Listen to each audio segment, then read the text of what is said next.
सबसे बड़ा भक्त कौन? एक बार फिर देवऋषि नारद के मन में ये अभिमान पैदा हो गया कि वे ही भगवान विष्णु के सबसे बड़े भक्त हैं। वे सोचने लगे, मैं रात दिन भगवान विष्णु का गुणगान करता हूँ, फिर इस संसार में मुझसे बड़ा भक्त और कौन हो सकता है। किंतु पता नहीं श्री हरि मुझे ऐसा समझते हैं या नहीं। ये विचार कर नारद भगवान विष्णु के पास क्षीर सागर में पहुँचे और उन्हें प्रणाम। विष्णु जी बोले, आओ नारद, कहो कैसे आना हुआ। नारद बोले, भगवान मैं आपसे एक बात पूछने आया हूँ। भगवान विष्णु बोले, मैं तुम्हारे मन की बात जानता हूँ नारद, फिर भी तुम्हारे मुँह से सुनना चाहता हूँ। नारद ने कहा, हे देव, मैं जीवन भर आपका गुणगान करता रहा हूँ। पल पल हर क्षण मुझे बस आपका ही ध्यान रहता है। आप मुझे ये बताइए कि क्या मुझसे भी बड़ा आपका कोई अन्य भक्त है संसार में?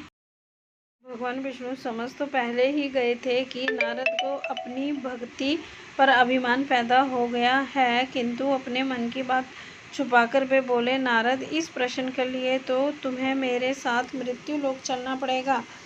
नारद बोले, ठीक है भगवान, मैं मृत्यु लोक चलने के लिए तैयार हूँ। भगवान विष्णु नारद को लेकर मृत्यु लोक चल पड़े।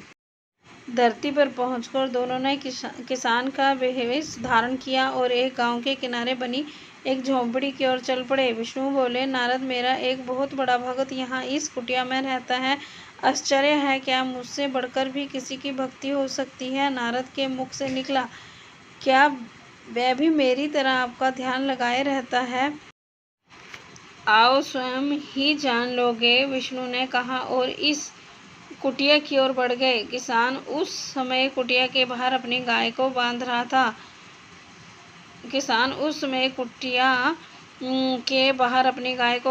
था। उसके मुख से हरि हरि गोविंद का स्वर निकल रहा था। किसान वेशधारी विष्णु ने उसके निकट जाकर नारायण नारायण कहा तो किसान ने विनीत स्वर में पूछा, आप कहाँ से आए हैं? बुद्धर, मेरे लिए कोई सेवा हो तो निसंकोच बताइए। किसान वेशधारी भगवान विष्णु ने कहा, हम नगर जा रहे हैं पर अंधेरा घिरने लगा है। वन में जंगली पशुओं का डर है, इसलिए रात भर आश्रय चाहते हैं। किसान ने प्रसन्न भाव से कहा, मेरी कुटिया में आपका स्वागत है। भद्र और जो रखा सूखा घर में है आपके लिए हाजिर है। भगवान ने मुझे आप लोगों की सेवा करने का अवसर दिया है, बड़ी कृपा हुई है उनकी। दालान में एक खटिया पर दोनों को बिठाकर किसान अंदर गया और अपनी पत्नी से कहा, देवी, दो अतिथि आए हैं। किसान की पत्नी उस समय अपने बच्चों को भोजन परोस रही थी। धीरे से आटे का बर्तन दिखती हुई बोली, घर में इतना सा ही आटा है और ये बच्चे और भोजन मांग रहे हैं। किसान बोला, कोई बात नहीं, हम अतिथियों को भर पेट भोजन कराएंगे। तुम बच्चों को आज कांजी बनाकर पिला देना। नारद और भगवान विष्णु ने उन दोनों का सारा वार्तालाप सुन लिया, फिर भी परीक्षा के लिए भोजन की थाली पर बैठ गए। जब दोनों भरपेट भोजन कर चुके तो नारद सोचने लगे, ये सीधा साधा गृहस्थ भगवान का सबसे बड़ा भक्त कैसे हो सकता है।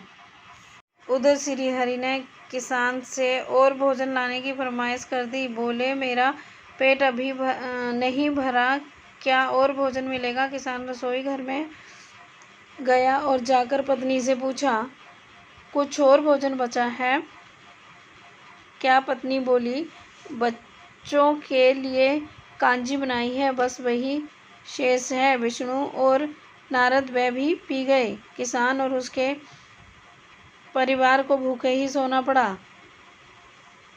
भूखे बच्चे माँ का आंचल थाम, माँ नींद नहीं आ रही, मुझे बड़े जोर की भूख लगी है। पिताजी ने उन अतिथियों को कांजी भी क्यों पिला दी? किसान ने बच्चों के सर पर हाथ फेरते हुए कहा, अतिथि को भोजन कराना स्वयं विष्णु भगवान को भोग लगाने के समान है। बेटा, बाहर दालान में दोनों अतिथि अलग अलग बिस्तरों पर लेटे हुए थे। भगवान विष्णु ने कहा, तुमने सुना नारद, किसान और उसके परिवार को भोजन नहीं मिला, फिर भी वे मेरे गुण गा रहे हैं। ये तो कुछ भी नहीं है, मैंने तो कई दिनों तक भूखे रहकर आपका स्मरण किया है। अगले दिन सुबह उन्होंने देखा किसान भगवान विष्णु की मूर्ति के सामने कह रहा था, गोविंद हरि हरि, तुम सदा मेरे मन में बसे रहो, बस मुझे कुछ और नहीं चाहिए। फिर दोनों अतिथियों से बोला, हरि की बड़ी कृपा है, वही जग का रखवाला है। प्रभु की दया से रात को कोई कष्ट तो नहीं हुआ। जब तक आपका जी चाहे तब तक आप दोनों यहाँ रहें, मैं खेत पर जा रहा हूँ।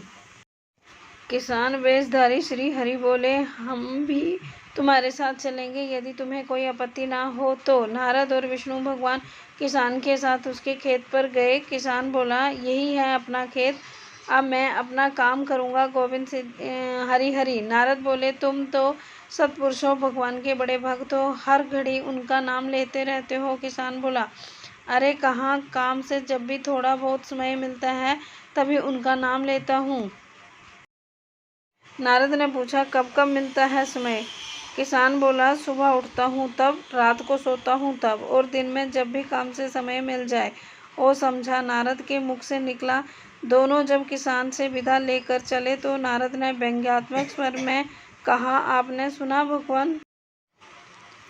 वह सुबह शाम 2 बार ही आपका स्मरण करता है, जबकि मैं हर समय ध्यान करता हूँ, फिर भी आप उसे महान भक्त बताते हैं। नारद की बात सुनकर श्री हरि चुप रहे, किंतु मन ही मन उन्होंने कहा, कारण भी जान जाओगे नारद। विष्णु ने एक कलश को तेल से लबालब भरकर नारद को दे दिया और बोले, नारद इसे अपने सर पर रखकर बिना हाथ लगाए सामने वाली पहाड़ी तक ले चलो। ध्यान रहे इस कलश में रखे तेल की एक बूंद भी जमीन पर गिरने ना पाए। नारद बोले, ये कार्य सहज तो नहीं है।